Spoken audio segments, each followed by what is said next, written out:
Bismillahirrahmanirrahim. Assalamualaikum warahmatullahi wabarakatuh. Anak-anak sekalian, selamat pagi. Selamat berjumpa dengan mata pelajaran Bahasa Indonesia. Tetap masih bersama dengan Ibu Sularsi. Anak-anak sekalian, sudahkah anak-anak sholat subuh hari ini? Sudah ya, tentunya anak-anak sudah sholat subuh. Kemudian anak-anak tambah dengan sholat duha dan juga dengan bacaan zikir pagi. Nah, anak-anak sekalian, sebelum pelajaran kita mulai, marilah kita buka dengan membaca basmalah. Bismillahirrahmanirrahim. Anak-anak, pada hari ini Ibu akan mengajak kalian untuk belajar bahasa Indonesia bab 1, yaitu tentang teks berita seputar Indonesia. Anak-anak, apakah kalian tahu apa itu berita?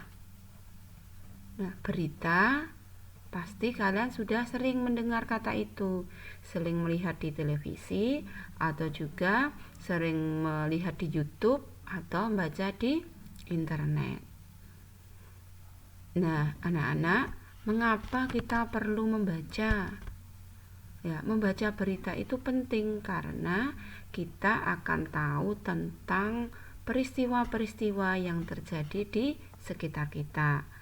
Peristiwa yang terjadi di Indonesia, bahkan peristiwa yang terjadi di seluruh dunia.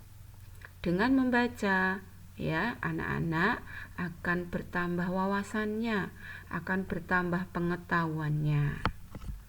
Yaitu ya, anak-anak, manfaat membaca teks berita.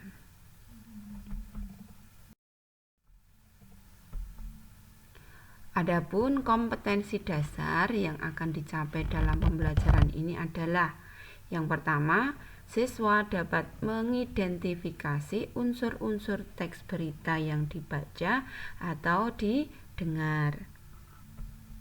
Yang kedua, siswa dapat menyimpulkan isi berita.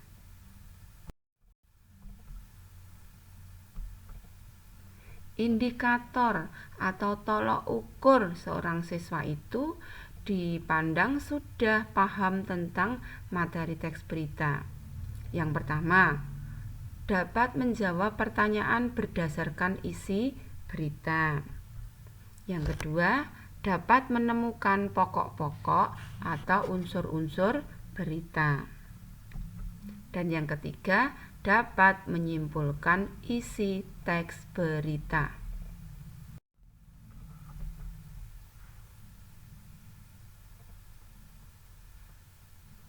Sekarang anak-anak, kita akan mempelajari tentang mengidentifikasi unsur-unsur teks berita.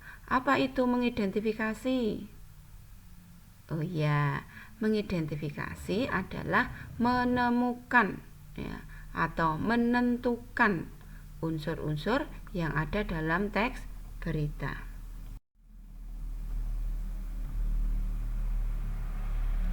Sekarang, ya, sebelum kita membahas lebih jauh tentang teks berita, maka kita perlu tahu dulu apa itu pengertian teks berita.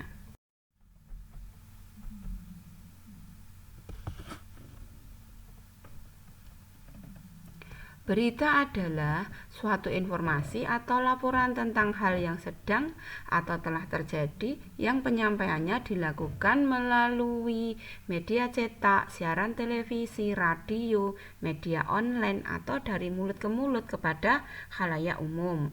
Kalau dalam Kamus Bahasa Indonesia diartikan berita adalah segala sesuatu yang diberitakan.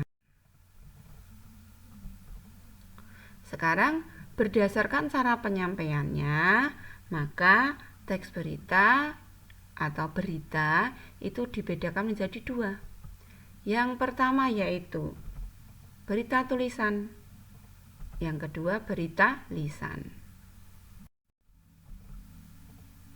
Nah, Anak-anak sekalian, bagaimana kita tahu ya sebuah teks itu disebut teks berita? Maka kita harus tahu dulu ciri-ciri teks berita itu apa ya? Ada yang tahu ciri-ciri teks berita?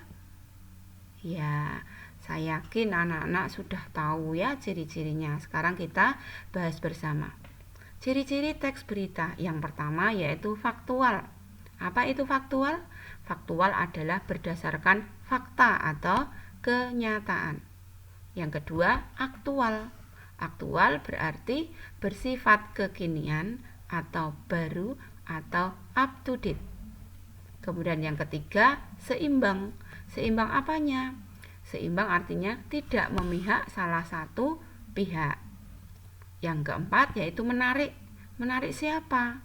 Menarik minat pembaca. Yang kelima, jelas dan mudah dipahami. Apa yang mudah dipahami? Yang mudah dipahami adalah isi beritanya. Kemudian selanjutnya lengkap. Lengkap apanya yang lengkap? Lengkap unsurnya ya, yaitu unsur 5W plus 1H atau adik simbah, apa, di mana, kapan, siapa, mengapa, dan bagaimana.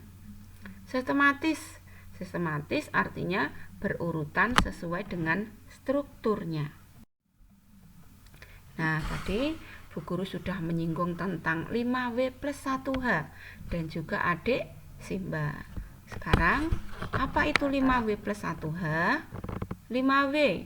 W yang pertama what, artinya apa? Who, siapa? When, kapan? Where, di mana? Why, mengapa? Dan how, bagaimana. Adik simbah A, artinya apa? Di mana? K, kapan? Si, siapa? M, mengapa? Dan bagaimana. Nah, dari singkatan yang tadi, Bu Guru akan menjelaskan apa maksud dari masing-masing unsur. Yang pertama, apa? Apa itu adalah menanyakan peristiwa apa yang terjadi. Kemudian di mana itu menanyakan tentang di mana peristiwa itu terjadi atau tempat terjadinya peristiwa. Kapan? Kapan peristiwa itu terjadi? Ini menanyakan tentang waktu terjadinya peristiwa. Siapa? Siapa yang terlibat dalam peristiwa tersebut? Ini menanyakan tentang pelaku ataupun korban. Berikutnya, mengapa? Mengapa peristiwa tersebut terjadi? Nah, pertanyaan ini menanyakan tentang sebab-sebab sebuah peristiwa itu terjadi. Dan yang keenam, bagaimana? Bagaimana itu menanyakan tentang bagaimana terjadinya peristiwa tersebut, yaitu kronologinya atau urut-urutan peristiwanya.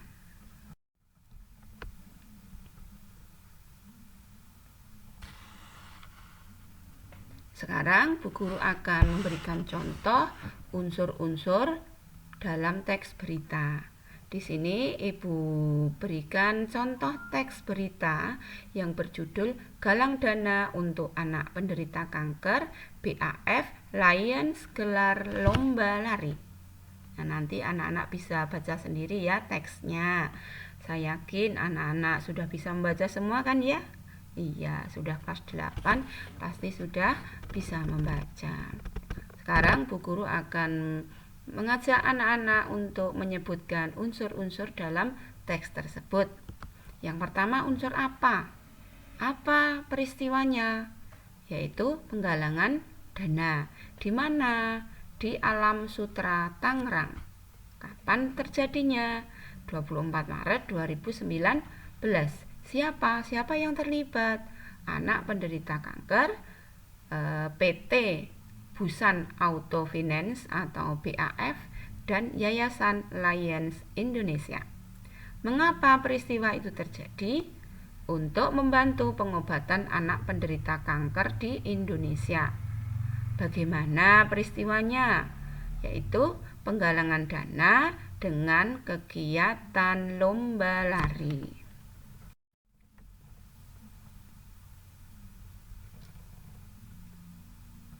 Berikutnya yaitu menyimpulkan isi teks berita.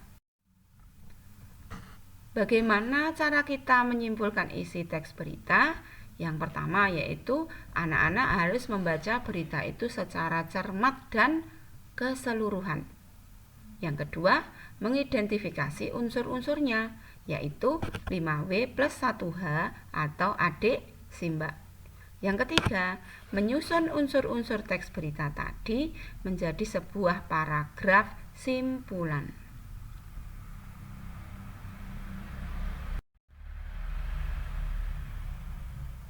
Iya, sekarang Bu Guru juga akan memberikan contoh teks simpulan yang berasal dari teks yang sama yang tadi Bu Guru sampaikan, yaitu galang dana untuk anak penderita kanker BAF Lions gelar lomba lari. Simpulannya adalah PT Busan Auto Finance atau BAF dan Yayasan Lion Indonesia mengadakan lomba lari pada tanggal 24 Maret 2019 di Alam Sutera Tangerang dalam rangka menggalang dana untuk membantu pengobatan anak-anak penderita kanker di Indonesia.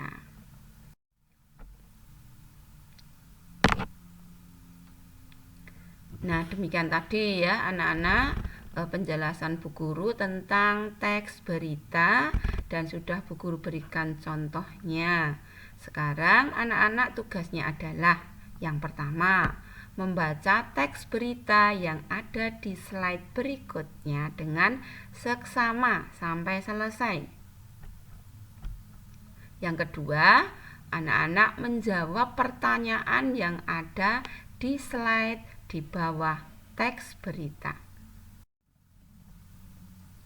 Ini adalah contoh teks berita atau soal teks berita ya yang berjudul tenggelamnya KRI Nanggala 402 dan kecelakaan fatal kapal selam di seluruh dunia. Berita ini Bu Guru ambil dari harian kompas.com tanggal 26 April 2021. Nih, anak-anak bisa membaca sendiri ya beritanya. Saya yakin anak-anak pasti bisa membaca dengan seksama. Ini kelanjutannya ya, baca sampai selesai.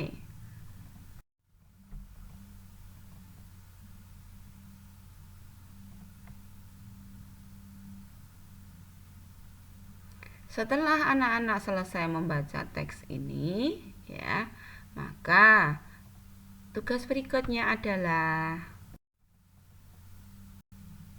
menjawab pertanyaan dengan benar. Yang pertama, apakah yang dimaksud dengan berita? Yang kedua, sebutkan unsur-unsur yang harus ada dalam teks berita. Yang ketiga, sebutkan contoh media online yang kalian ketahui. Nah, sedangkan untuk pertanyaan nomor 4 sampai dengan 10, maka berdasarkan teks berita yang berjudul tenggelamnya KRI Nanggala. Pertanyaan keempat, apakah peristiwa yang terjadi? Kelima, di mana peristiwa itu terjadi?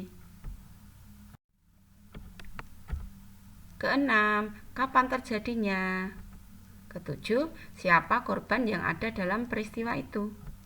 Kedelapan, apa penyebab terjadinya peristiwa tersebut? 9, bagaimana peristiwa itu bisa terjadi? Dan yang ke-10, yang terakhir adalah tuliskan simpulan dari berita yang telah kalian baca. Bagaimana cara anak-anak menjawab pertanyaan tersebut? Iya, tuliskan jawaban kalian di buku catatan, lalu difoto dan diupload di e-learning di penilaian KI 3. Nah, jangan lupa ya anak-anak untuk membaca materi dan juga menjawab pertanyaan. Selamat belajar dan mengerjakan tugas. Semoga kalian selalu sehat dan dalam lindungan Allah Subhanahu wa Ta'ala. Demikian pembelajaran kita hari ini. Semoga anak-anak bisa memahami apa yang Bu Guru sampaikan. Allah memberikan kemudahan. Sebelum pembelajaran ini kita akhiri, Bu Guru mohon maaf apabila ada kesalahan dalam tutur kata. Marilah kita tutup pelajaran kali ini dengan membaca hamdalah. Alhamdulillahirabbil alamin. Akhirnya, barakallahu fikum. Wassalamualaikum warahmatullahi wabarakatuh.